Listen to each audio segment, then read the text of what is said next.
And ABC News political director Rick Klein joins me now for more on all of this. Rick, at least 5 House Republicans have announced that they will vote to impeach President Trump. How significant is that?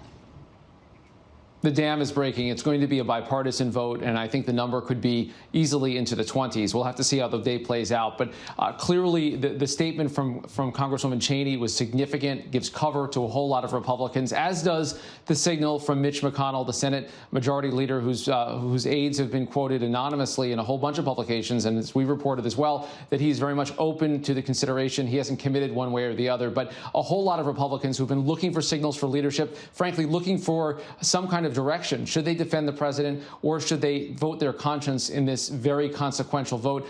Now feel freed up by virtue of the other members of their conference who've come forward publicly, including Liz Cheney, one of the most recognizable faces in the Republican conference, the number 3 Republican, and also the highest-ranking woman in the House of Representatives. And Rick, President Trump defended himself yesterday, calling his speech at the rally before the Capitol breach, quote, totally appropriate. So how much of today's proceedings will hinge on that speech?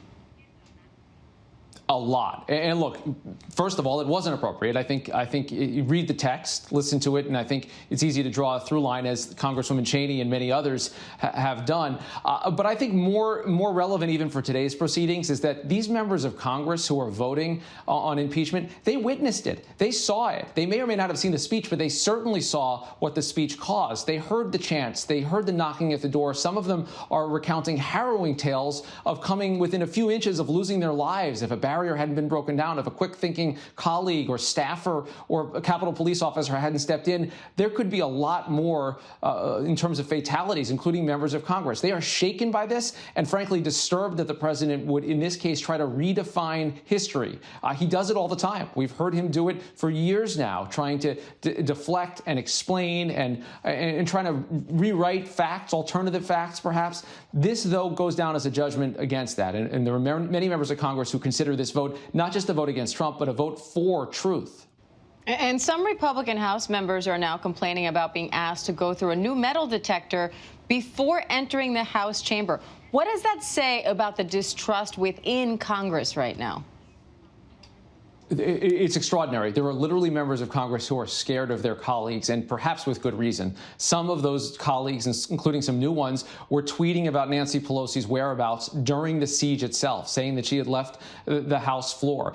There are accusations out there. We heard a congresswoman from New Jersey say as much, that essentially members of Congress were helping case the joint, or helping some of these people that were involved in the riot with tours and maybe even directions as it was going on. Those are extraordinary accusations. We know there are some members of Congress who've talked about openly carrying weapons onto the House floor. They are scared of each other. And it was an extraordinary scene last night as they assembled for that vote to have many Republican members of Congress pushing right past those barriers and right past those metal detectors. Despite everything that happened last week, they're claiming that it's an improper intrusion on their own liberties to have to be searched before going onto the House floor. Frankly, members of Congress are voting today afraid of their safety during votes on the House floor, which is something that certainly I have never seen, and I don't think we've ever witnessed in the history of the Congress. So much of this is surreal, for sure. And adding to that, now we have some Congress members testing positive for COVID-19 after they say they were forced to lock down in safe rooms during the attack,